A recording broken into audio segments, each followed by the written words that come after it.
مجدد الفسانی علیہ رحمہ فرماتے ہیں، جو شخص اپنے اوپر 10 چیزوں کو لازم کر لیتا ہے تو لازمی نتیجہ یہ ہوتا ہے کہ وہ متقی بن جاتا ہے۔ وہ 10 چیزیں کون سی ہیں؟ ماہ صیام کے ان حسین لمحوں میں ہمیں وہ 10 اوصاف اپنے اندر پیدا کرنے چاہیے تاکہ ہم متقی بن جائیں، اور متقی اللہ کے محبوب بندے ہیں۔ تقوی اختیار کرنے والے اللہ جل شانہ کی رحمتوں کے خاص مستحق ہیں۔ جنہیں تقوی کا نور نصیب ہوتا ہے وہ اللہ کی رحمتوں کے سائے میں آ جاتے ہیں۔ اگر ان پر مصائب، آلام، مشکلیں آتی ہیں تو ان کے تقوی کی وجہ سے اللہ انہیں راستے عطا کر دیتا ہے۔ وَمَن يَتَّقِ اللَّهَ يَجْعَل لَّهُ مَخْرَجًا وَيَرْزُقْهُ مِنْ حَيْثُ لَا يَحْتَسِبُ۔ اللہ اکبر۔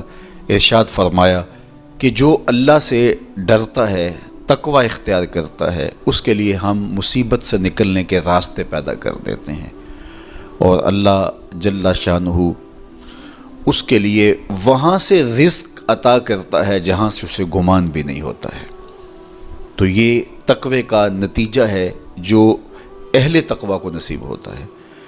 تو حضرت شیخ نے 10 وہ امور بتائے جو اپنے اوپر لازم کر لینے سے تقوی نصیب ہوتا ہے۔ سب سے پہلی بات آپ فرماتے ہیں زبان کو غیبت سے بچائے۔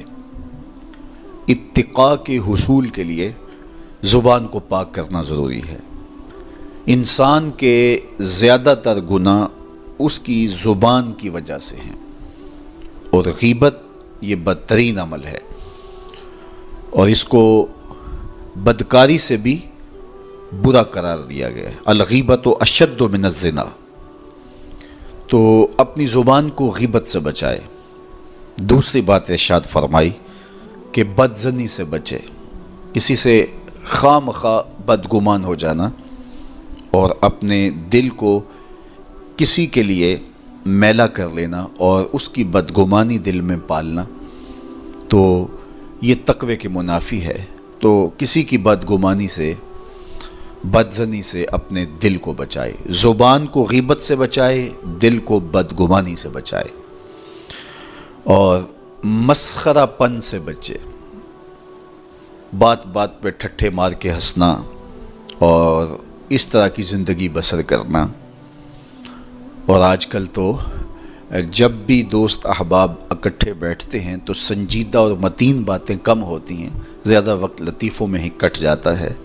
انسان کو خوش مزاج ہونا چاہیے، اس کی طبع میں شگفتگی ہونی چاہیے، لیکن شگفتگی، خوش مزاجی اور مسخرہ پن میں فرق ہے، اس کو سمجھنا چاہیے۔ سنجیدہ اور متین زندگی یہ مومن کی زینت ہے، انسانیت کا حسن ہے۔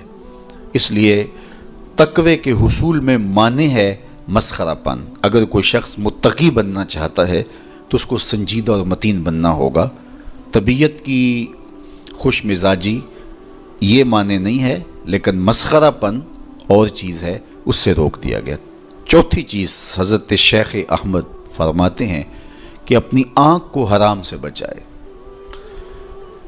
اپنی آنکھ کی حفاظت کرنے سے تقوی حاصل ہوتا ہے۔ جب آنکھ خراب ہوتی ہے تو دل خراب ہوتا ہے، جب دل خراب ہوتا ہے تو پھر پورا بدن خراب ہو جاتا ہے۔ اس لیے وہ دروازہ جو کھلا ہے اور اس سے بدی شر اندر اتر رہی ہے، اور پھر اس سے آپ کا سارا نظم ہستی برباد ہو رہا ہے، تو اس دروازے کو بند کریں۔ تو اپنی آنکھ کو حرام سے بند کریں۔ پانچویں چیز ارشاد فرمائی ہمیشہ سچ بولے۔ جھوٹا شخص کبھی متقی نہیں ہو سکتا۔ اتقاء کے حصول کے لیے اپنے آپ کو سچ کا خوگر بنانا ہوگا۔ سچ کے بغیر کبھی نہ بولیں۔ جھوٹ بولنے والے کی زبان سے شر پھیلتا ہے، اور جب کوئی شخص جھوٹ بولتا ہے تو حدیث پاک میں آتا ہے اس سے بدبو نکلتی ہے، جس کو عام لوگ تو نہیں سونگھ پاتے، لیکن اللہ کے فرشتے 1 میل دور پیچھے ہٹ جاتے ہیں۔ تو مومن سچا ہوتا ہے، مومن جھوٹا نہیں ہوتا، اور تقوی کے حصول کے لیے سچ شرط ہے۔ چھٹی چیز ارشاد فرمائی ہر حال میں اللہ کا احسان مانے۔ جب کوئی بھی انسان پر بہتری آئے تو اس وقت یہ کہے کہ یہ میرے رب کا احسان ہے کہ مجھے یہ حاصل ہوا ہے۔ بہت سارے لوگ اپنی محنت کا نتیجہ قرار دیتے ہیں کہ یہ میں نے کیا تو اس کے نتیجے میں یہ ملا۔ بسا اوقات آپ کتنا سیدھا کام کر رہے ہوتے ہیں، کتنی محنت کر رہے ہوتے ہیں، لیکن نتیجہ اس کے برعکس آ رہا ہوتا ہے۔ سیدنا علی المرتضیٰ رضی اللہ تعالیٰ عنہ فرماتے ہیں میں نے اللہ کو اپنے ارادوں کی شکست سے پہچانا، تو یہ اس کی کرم نوازی ہے کہ اس نے ایسا کر دیا۔ صحت میرا کمال نہیں، یہ اللہ کی عطا ہے۔ علم میرا کمال نہیں، یہ اللہ کی عطا ہے۔ لہجوں کی خوبصورتی یہ اس کی عطا سے ممکن ہے۔ اس نے آنکھوں میں روشنائی رکھی، اس نے توفیق عمل نصیب فرما دی، اس نے اچھائی کی راہوں پہ گامزن کیا، ماہ صیام میں روزہ رکھنے کی توفیق ہوئی، صلاۃ التراویح میں حاضری کا موقع میسر آیا، دیگر صالح اعمال تلاوت کلام مجید نصیب ہوئے، تو مت سمجھے کہ یہ کوئی میرا کمال ہے۔ اللہ کا احسان مانے گا تو غرور پیدا نہیں ہوگا، تکبر پیدا نہیں ہوگا۔ تو ہر حال میں اللہ کا احسان مانے، جو بھی خیر اس کو ملے وہ کہے یہ میرے رب کی طرف سے ہے، اور اگر اس کا کرم نہ ہوتا تو یہ عمل مجھے نصیب نہ ہوتا۔ اور کتنے عمل ہیں کہ نصیب ہونے کے بعد عجب سے، تکبر سے، ریاکاری سے برباد ہو جاتے ہیں۔ کیتی کتری پئی کھو محمد تے سکہ بنیا زردہ، کتنے عمل ہیں کہ برباد ہو جاتے ہیں، تکبر آ گیا، عجب آ گیا، ریاکاری آ گئی، تو یہ اس کی طرف سے ہی ہے۔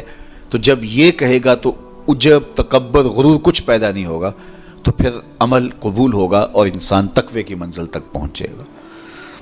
ساتویں چیز، اپنا مال راہ حق میں خرچ کرے، ناحق راستے پر ایک درہم بھی خرچ نہ کرے۔ کمایا ہوا مال راہ حق میں خرچ کرنے سے اتقاء کی دولت نصیب ہوتی ہے۔ اللہ قیامت کے دن بندے کے قدم اپنے حضور سے ہٹنے نہیں دے گا جب تک اس سے 3 سوال نہیں کر لے گا۔ ان میں سے ایک سوال یہ ہوگا کہ مال کمایا کہاں سے، مال خرچ کہاں کیا۔ جس طرح مال حلال کمانا ضروری ہے، مال کو جائز جگہوں پہ خرچ کرنا بھی ضروری ہے، حق کے راستے پہ خرچ کرنا بھی ضروری ہے۔ اس لیے یہ اپنی طبع کے اندر لازم کر لے کہ کبھی بھی اس کا مال کسی ناجائز اور فضول کام میں خرچ نہ ہو، راہ حق میں اس کا مال لگے۔ 8ویں چیز، نفس کے لیے کبھی بڑائی بلندی نہ چاہے، اس سے طبیعت میں سرکشی آئے گی اور تقوی کے راستے میں یہ عمل مانے ہے۔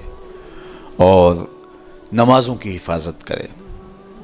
نمازوں کی اگر حفاظت نہیں کرتا تو باقی سارے عمل اس کے پاس ہیں، تو وہ متقی کیسے بن سکتا ہے؟ چونکہ یہ تو اسلام کا بنیادی فریضہ ہے جو اہل ایمان پر لازم کیا گیا ہے، جو کسی صورت کے اندر بھی، حتیٰ کہ حالت بیماری کے اندر بھی معافی جس کی نہیں ہے، سفر کے اندر بھی نماز کی معافی نہیں، مختصر کر دی گئی، قصر کر دی گئی، لیکن معافی نہیں دی گئی، حالت جنگ کے اندر بھی اس کی معافی نہیں ہے۔ تو نمازوں کی محافظت کرے۔ اور 10ویں چیز، حضرت شیخ فرماتے ہیں عقیدوں کی صحت کا خیال رکھے، اپنے عقیدے، اپنے نظریات خوبصورت رکھے۔